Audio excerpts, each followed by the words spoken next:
अध्याय 4. कंसाच्या अत्याचाराचा प्रारंभ. वसुदेवांनी कारागृहाची सर्व द्वारे पुन्हा पहिल्याप्रमाणे सुव्यवस्थितपणे बंद केली.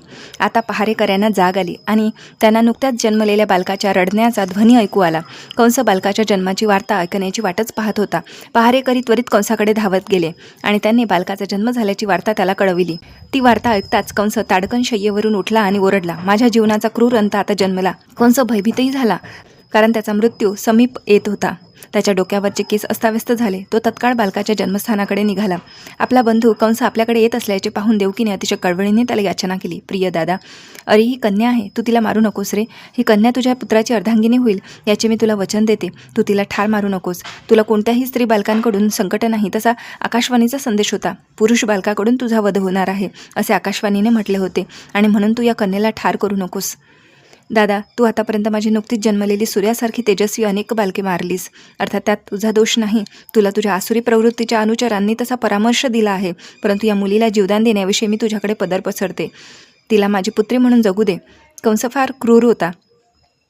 त्याने आपल्या बहिणीच्या करून याचनेकडे लक्ष दिले नाही. त्याने तिच्या भावना लाथाडून लावल्या आणि चवताळल्याप्रमाणे तिच्या मांडीवरील कन्येला ओढून निर्दयपणे दगडावर आपटण्याचा प्रयत्न केला. आपल्या स्वार्थासाठी सर्व संबंधांचा बळी देणाऱ्या एका क्रूर कर्मा भावाचे हे एक विशिष्ट उदाहरण आहे.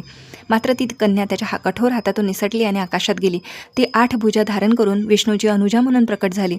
तिने सुंदर वस्त्राभूषणे पुष्पमाला घातलेल्या होत्या. तिने आपल्या 8 हातात धनुष्य, भाला, बाण, घंटा, शंख, चक्र, गदा आणि ढाल इत्यादी शस्त्रे धारण केलेली होती. ती कन्या वसुधा दुर्गादेवी होती. तिचे असे रूप पाहून सिद्धलोक, चारणलोक, गांधर्वलोक, अप्सरालोक, उरगलोक अशा विविध ग्रहलोकांचे निवासी देवता तिचे विविध पूजा साहित्य अर्पण करून सादर प्रार्थना करू लागले. आकाशातूनच देवीने कंसाला संबोधित केले. ती म्हणाली, अरे मूर्खा, मला मारून तुला काय मिळणार? तुला ठार मारणारे तुझे वैरी बालक माझ्यापूर्वीच या जगात कुठेतरी जन्मले आहे. आपल्या बहिणीशी इतका क्रूर होऊ नकोस. या प्राकट्यानंतर ही दुर्गादेवी जगाच्या अनेक भागात अनेक नावांनी प्रसिद्ध झाली. हे शब्द ऐकून कंस अतिशय भयक्रांत झाला. काहीशा करुणेने त्याने वसुदेव देवकीचे साखळदंड मोकळे केले आणि नम्र भावाने त्यांच्याशी बोलू लागला. तो म्हणाला, प्रियताई वसुदेव, मी माझे स्वतःचे भाचे ठार करून एका असुरासारखे आचरण केले आहे. मी आपल्या जवळच्या नातेसंबंधाचा विचार पायी तुडविला आहे. माझ्या या कृत्याचा परिणाम काय होईल हे मलाही सांगता येणार नाही. मला वाटते ब्रह्महत्या करणाऱ्यांना भोगाव्या लागणाऱ्या नरकात मलाही जावे लागेल. तथापि दिव्यवाणी खोटी कशी ठरली याचेच मला आश्चर्य वाटत आहे. खोट्या वंदता मानव समाजातच पसरतात असे नसून स्वर्गीय निवासी देखील मिथ्याभाषी आहेत असे कळले. मी स्वर्गीय रहिवाशांच्या शब्दावर विश्वास ठेवून माझ्या बहिणीची मुले ठार करून अनेक पापे केली. प्रिय वसुदेव, देवकी तुम्ही थोर आहात. माझ्याकडे तुम्हाला उपदेश करण्यासारखे काय आहे? तरी माझी तुम्हाला विनंती आहे, तुम्ही मुलाच्या मृत्यूविषयी दुःख वाटून घेऊ नका. आपणापैकी प्रत्येकजण श्रेष्ठ शक्तीच्या अधीन आहे आणि ती श्रेष्ठ शक्ती आपणाला एकत्र राहू देत नाही. कालांतराने आपण आपल्या मित्रबांधवांपासून दूर होण्यासाठी बाध्य आहोत. मात्र आपण हे निश्चित जाणावे की वेगवेगळ्या भौतिक शरीराचा जरी अंत होत असला तरी आत्मा शाश्वतपणे यथारूपच राहतो. उदाहरणार्थ मातीची पात्रे उपयोगात असली आणि फुटूनही गेली तरी माती मात्र सदैव तीच राहते. त्याप्रमाणे आत्म्याची शरीरे ठराविक स्थितीत उत्पन्न केली जातात आणि नष्टही केली जातात, परंतु चेतन आत्मा मात्र शाश्वत राहतो. म्हणून गतघटनांविषयी शोक करण्यात अर्थ नाही. हे भौतिक शरीर आत्म्याहून भिन्न असल्याचे सर्वांनी जाणून घ्यावे. जोपर्यंत कोणी या धारणेवर येत नाही तोपर्यंत तो निश्चितच देहांतराच्या चक्रात सापडला जाणार हे निश्चित. प्रिय देवकीताई, तू फार सौम्य आहेस, दयाळू आहेस. मला माफ कर, मला क्षमा कर. माझ्या कारणे घडलेल्या तुझ्या बालकांच्या मृत्यूने झालेला शोक तो आवर. वस्तुतः हे कर्म मी केलेले नाही, कारण या गोष्टी आधीच ठरलेल्या असतात. मनुष्याला अनिच्छेने का असेना पूर्वयोजनेप्रमाणे वागणे भाग पडते. लोक चुकीने असे समजतात की शरीराच्या अंतासोबत आत्म्याचाही अंत होतो आणि एक जण दुसऱ्याला ठार मारू शकतो. अशा अपसमजुती कारणेच जीवाला भौतिक अस्तित्वाच्या बंधनात पडावे लागते. अर्थात जोपर्यंत आत्म्याच्या अमरत्वाविषयी पूर्ण निश्चिती होत नाही तोपर्यंत मारक होण्याच्या आणि मारले जाण्याच्या संकटांना सामोरे जावेच लागते. प्रियताई देवकी, प्रिय वसुदेव, मला माझ्या अत्याचारांकरिता क्षमा असावी. मी तुमचा घोर अपराध केला आहे. मी अतिशय शूद्र हृदयाचा मनुष्य आहे आणि तुम्ही उदार हृदयाचे आहात, म्हणून माझ्यावर दया करा आणि मला क्षमा करा. कंस आपला मेहुणा वसुदेव आणि बहीण देवकी यांच्याशी असे बोलत होता तेव्हा त्याच्या नेत्रातून अश्रू ओघळू लागले आणि तो त्यांच्या चरणी पडला. ज्या दुर्गादेवीला त्याने मारण्याचा प्रयत्न केला होता तिच्या शब्दावर विश्वास ठेवून त्याने तात्काळ आपल्या मेहुण्याला आणि बहिणीला मुक्त केले. त्याने स्वतःच्या हाताने त्यांचे साखळदंड सोडले आणि मोठ्या करुणेने पारिवारिक जनांप्रमाणे आपले सख्य प्रदर्शित केले. आपल्या भावाला पश्चाताप झाल्याचे पाहून देवकीचे समाधान झाले. आपल्या मुलांविषयी त्याने केलेले क्रूर कृत्य ती विसरली. वसुदेवही सर्व घटित विसरून आपल्या मेहुण्याशी हसून बोलले. वसुदेव कंसाला म्हणाले, हे सौभाग्यशाली कंस, भौतिक देह आणि आत्म्यासंबंधीचे तुझे वक्तव्य यथायोग्यच आहे. प्रत्येक जीव अज्ञानातून जन्मतो. तो या प्राकृत देहाला स्वतः असल्याचे समजतो. अशा देहात्मधारणेला अज्ञानच कारण आहे. या अज्ञानाकारणेच आपण मित्रत्व आणि किंवा शत्रुत्व निर्माण करतो. शोक, आनंद, भय, ईर्ष्या, लोभ, भय, मद ही आपल्या जीवनाच्या भौतिक धारणेची लक्षणे होत. या गोष्टीच्या प्रभावाखाली आलेला मनुष्य केवळ या प्राकृत देहाकरिताच शत्रुत्व करतो. अशा कृत्यात संलग्न राहिल्याने पूर्ण पुरुषोत्तम भगवंतांशी असलेल्या आपल्या शाश्वत संबंधांचा आपल्याला विसर पडतो.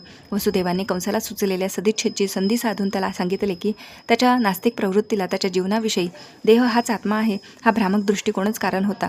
जेव्हा वसुदेव कंसाशी अशा गोड शब्दात बोलले तेव्हा कंसाला फार आनंद झाला. आपल्या भाच्यांना ठार मारल्याविषयीची त्याच्या मनातील अपराधाची भावना काहीशी शिथिल झाली. वसुदेव आणि देवकी यांची अनुज्ञा घेऊन शांत मनाने तो आपल्या राजवाड्यात परतला. दुसऱ्या दिवशी कंसाने आपले सर्व हितोपदेशी अनुचर एकत्र बोलविले आणि रात्री घडलेल्या या आश्चर्यकारक घटना त्यांना सांगितली. कंसाचे सर्व अनुचर हे असुरच होते, देवतांचे नित्य शत्रूच होते. आपल्या स्वामींच्या तोंडून रात्री घडलेल्या घटनेचे विवरण ऐकून ते अतिशय खिन्न झाले. ते अतिशय अनुभवी आणि मोठे विद्वान नव्हते. ते कंसाला परामर्श देत म्हणाले, महाराज, चिंता करण्याचे काही एक कारण नाही. आपण नगरातून, ग्रामातून, कुरणातून या 10 दिवसात जी मुले जन्माला आली असतील त्यांना शोधून त्यांचा वध करण्याची व्यवस्था करूया. आता ही योजना कोणताही सारासार विचार न करता कृतीत आणली गेलीच पाहिजे. आमचा असा विचार आहे की आपण जरी अशी घोर कृत्य केली तरी देवता आपल्या विरुद्ध काही करू शकणार नाही. त्यांना आपल्याशी युद्ध करण्याचे नेहमीच भय वाटते. त्यांना आपल्या कृत्यांना पायबंद घालण्याची जरी इच्छा झाली तरी ते तसा प्रतिकार करण्याचे धाडस करू शकणार नाहीत. तुमच्या धनुष्याच्या असीम शक्तीची त्यांना जाणीव असल्यामुळे ते तुमचे भय धरतात. जेव्हा तुम्ही त्यांच्याविरुद्ध रणांगणात उतरता आणि त्यांच्यावर आपल्या बाणांचा वर्षाव करता तेव्हा स्वतःचा जीव वाचविण्याकरिता ते तत्काळ 10 दिशांना इतस्ततः पलायन कसे करतात याचा आम्हास प्रत्यक्ष अनुभव आहे. अनेक देवता तुमच्या विरुद्ध लढण्यास समर्थ नव्हते. आपले मुकुट उतरवून ते तुम्हाला शरण आले. हात जोडून त्यांनी स्वतःला वाचविण्यासाठी तुमची प्रार्थना केली. महाराज, आम्ही तुमचे सामर्थ्य पाहून भयभीत झालो आहोत. कृपया या प्राणघातक युद्धातून आमची सुटका करा. आम्ही असे अनेक वेळा पाहिले की जे शरण आले आहेत, भयभीत आहेत, त्यांचे धनुष्यबाण, रथ इत्यादी मोडलेले आहे. ते अदक्ष आहे किंवा तुमच्याशी लढण्यात असमर्थ आहे. अशांना तुम्ही कधीही ठार केलेले नाही. त्यामुळे या देवतांची भीती बाळगण्याचे आपणाला काही कारण नाही. त्यांना शांततेच्या काळात रणांगणाबाहेर थोर योद्धे असण्याचा मोठा गर्व आहे. परंतु वस्तुतः ते रणांगणावर मात्र कोणतीही युद्ध कौशल्य किंवा युद्ध सामर्थ्य दाखवू शकत नाही. जरी विष्णू, शिव, ब्रह्मदेव हे इंद्र प्रमुख देवतांना सहाय्य करण्यास सदैव तत्पर असतात तरी आपण त्यांना भिण्याचे कोणतेही कारण नाही. विष्णूविषयी बोलावायचे तर त्याने अगोदरच स्वतःला सर्व प्राणीमात्रांच्या हृदयात लपविले आहे. तो काही बाहेर पडत नाही. शिवाविषयी सांगायचे तर त्याने सर्व कर्माचा त्याग केला आहे. त्याने अगोदरच वनगमन केले आहे. ब्रह्मदेव नेहमीच वेगवेगळ्या तपश्चर्येत आणि समाधीत व्यग्र असतात. आणि इंद्राविषयी काय सांगावे, तो तर आपल्या सामर्थ्याच्या तुलनेत अगदीच तृणवत आहे. त्यामुळे या सर्व देवतांचे भय बाळगण्याचे आपणाला काहीच कारण नाही. अर्थात त्याचा अव्हेर करून चालणार नाही, कारण ते आपले कट्टर शत्रू आहेत. आपण स्वसंरक्षणाची काळजी घेतलीच पाहिजे. त्यांचे अस्तित्वच उघडून टाकण्यासाठी आम्ही स्वतः तुमच्या सेवेत तत्पर आहोत आणि तुमची आज्ञा शिरसावंद्य मानून कार्य करण्यास सिद्ध आहोत. असुर पुढे म्हणाले, जर देहात काही व्याधी असेल आणि जर तिच्याकडे दुर्लक्ष झाले तर ती असाध्य होते. त्याप्रमाणे जो इंद्रियांना संयमित करण्याची काळजी घेत नाही, त्यांना मोकळे सोडतो, तो इंद्रियांना नियंत्रणात आणू शकत नाही. म्हणून देवता प्रबळ होण्यापूर्वीच आपण त्यांच्यापासून सावध झाले पाहिजे.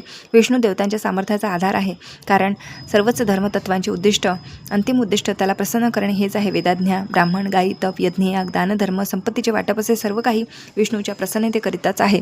म्हणून वेदविद्येचा अधिकार असणाऱ्या सर्व ब्राह्मणांचा आणि याज्ञिक कर्मकांडांचा अधिकार असणाऱ्या सर्व मोठ्या ऋषींचा वध करणे आवश्यक आहे. यज्ञाला तुपाची अत्यंत आवश्यकता असते, म्हणून आपण तूप उपलब्ध करून देणाऱ्या गायींना ठार मारूया. कृपया अशा सर्व प्राण्यांना ठार मारण्याची तुम्ही आम्हाला अनुमती द्या.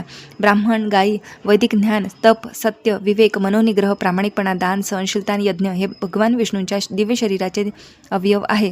भगवान विष्णू सर्वांच्या हृदयात उपस्थित आहेत आणि ते भगवान शिव, ब्रह्मदेव आदी सर्व देवदेवतांचे प्रमुख आहेत.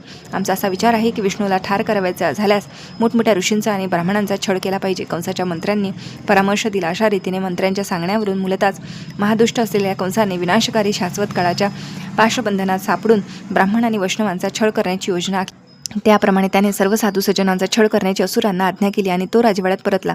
कंसाचे सर्वच अनुचर रजोगुणाच्या प्रभावाखाली होते, तसेच तमोगुणाने भ्रमित झालेले होते. साधूजनांशी शत्रुत्व करणे हाच त्यांचा एकमेव उद्योग होता.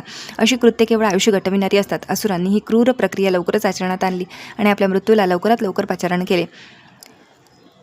साधूजनांचा छळ करण्याचा परिणाम म्हणजे केवळ अकाल मृत्यूच ओढावून घेणे नव्हे, तर असा करता आपले सौंदर्य, यश, धर्मतत्वे यांना घालवून बसतो आणि त्याची ऊर्ध्वगती देखील थांबते. मनाच्या संकल्पनांनी वाहत जाऊन असुर सर्व प्रकारचे अकल्याण करून घेतात. भगवत भक्तांच्या आणि ब्राह्मणांच्या चरणी केलेला अपराध साक्षात पूर्ण पुरुषोत्तम भगवंतांच्या चरण कमळांशी केलेल्या अपराधाहून मोठा अपराध असतो. अशा रीतीने कृष्ण पूर्ण पुरुषोत्तम भगवान या ग्रंथातील कंसाच्या अत्याचाराचा प्रारंभ नामक अध्यायातील भक्तिवेदांत भाष्य संपन्न.